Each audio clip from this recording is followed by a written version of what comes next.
This is the future.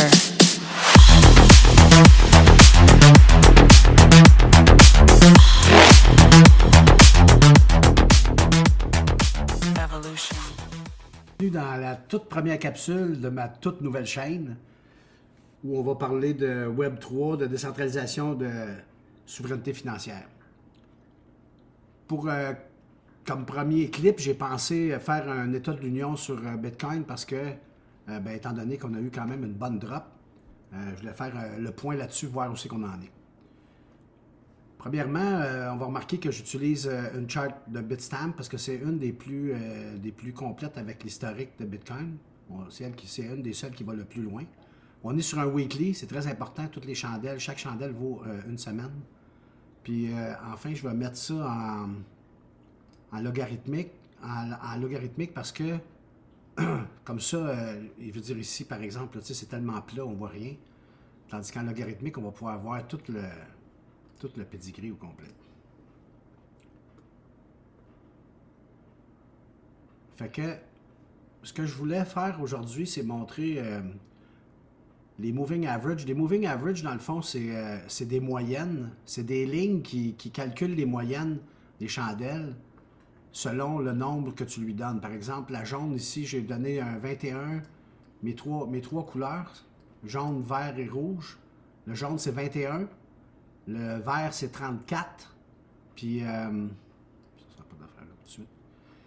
Le vert, c'est 34, puis ça, c'est le 200. Donc, ce que ça fait, dans le fond, c'est ce que ça calcule derrière lui, par en arrière. Donc, ici, 21 chandelles, la moyenne sur cette chandelle-là, c'est ça. Puis, il suit comme ça. C'est pour ça qu'on les appelle les moving average, parce qu'il suit le prix par rapport à tout le temps avec la chandelle suivante. Puis, pourquoi 21, 34, 200? Parce que c'est les trois que Bitcoin respecte le plus dans les moving average. Si on va au tout début,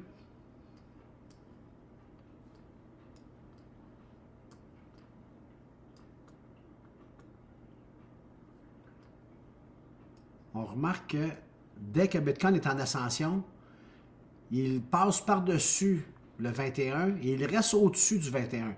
Par contre, on remarque qu'il vient tester le 21 à tout bout de champ. Et parfois même, il va venir tester jusqu'au 34.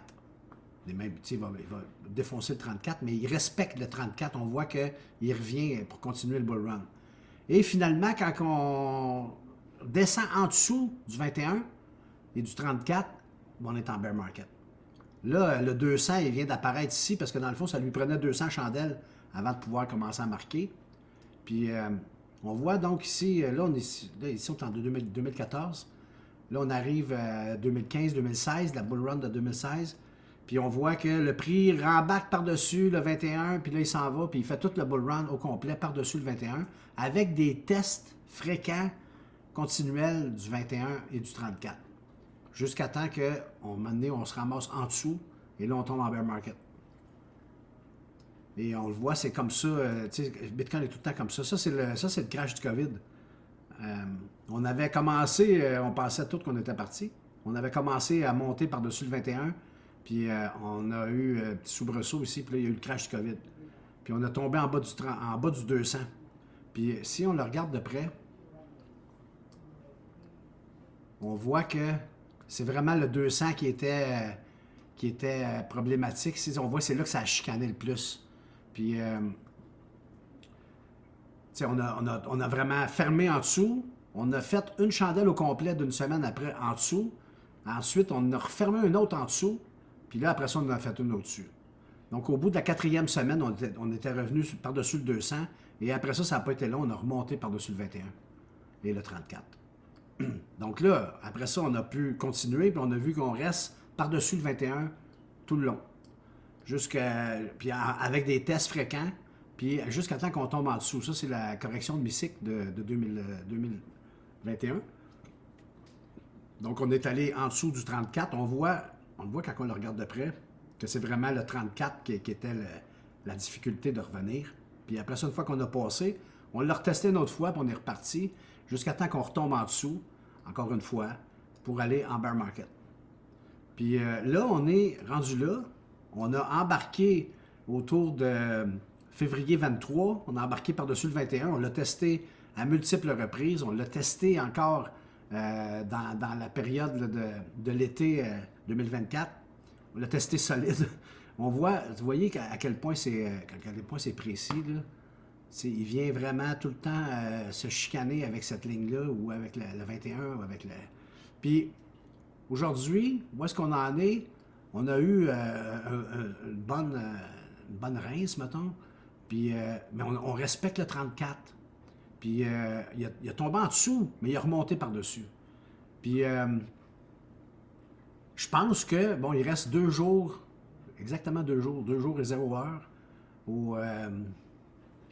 au weekly. Ça, la chandelle, elle va durer une semaine au complet. Il reste 2 jours pour finir la semaine. J'ose espérer qu'on va revenir par-dessus le 21. Si on reste en dessous du 21, c'est pas non plus dramatique. Je veux dire, vous voyez ici, là, on l'a fait plusieurs fois. Puis même si on fermerait une en dessous du 34, ça serait pas non plus la fin du monde. Par contre, là, on commence quand même, il commence à faire un petit peu plus chaud. Pour ce qui est le...